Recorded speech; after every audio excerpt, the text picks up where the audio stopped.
Let's take this problem based on probability, and what the question says is two fair dice with the faces numbered 1, 2, 3, 4, 5 and 6 are rolled together and the sum of the numbers on the faces is observed.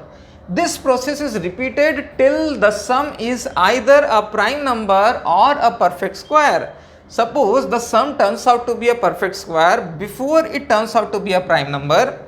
If P is the probability that this perfect square is an odd number, then the value of 14 times P is. This question is basically related to the random experiment.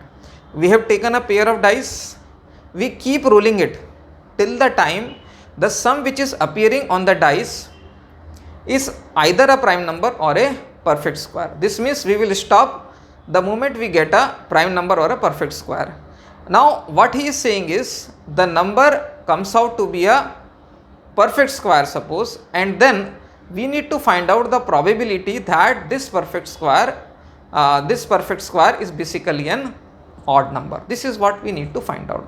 Now if you see the solution in various sources, they will give you very complicated method where they will tell you creating several events and then making certain cases with the help of which they will make some infinite GP, and that's how we will get the answer. So this seems to be a very lengthy and very time consuming method. Now I am going to tell you a solution which is so simple that you can understand and solve it in less than 2 minutes.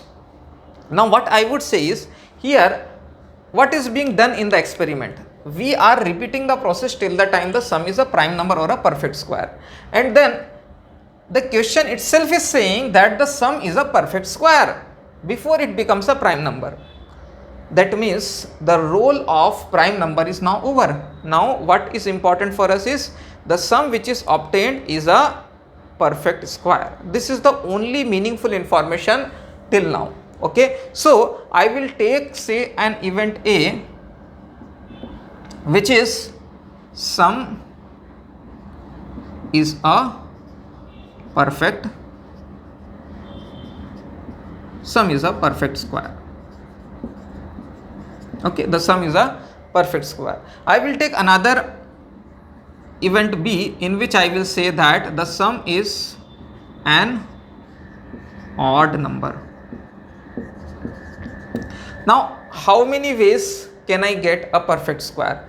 The outcome when the pair of dice is rolled is anywhere between 2 and 13. It can be 2, 3, 4, 5, 6 and goes on till 12. From 2 to 12 we will get the outcome. Now from between 2 to 12, which are the numbers which are the perfect square? It is only 4 and 9. These are the only two perfect square. Now how will you get the outcome equal to 4? There are two ways. Either you will get the outcome equal to 4 or you will get the outcome as the 9. Now 4 can be obtained from 1, 3, 2, 2 and 3, 1. These are the only ways by which you will get the outcome as 4. How many ways you will get 9? You can get it from 3, 6, 4, 5, 5, 4 and 6, 3. These are the ways you can get 9. Now here he is saying that the number is an odd number and also the perfect square.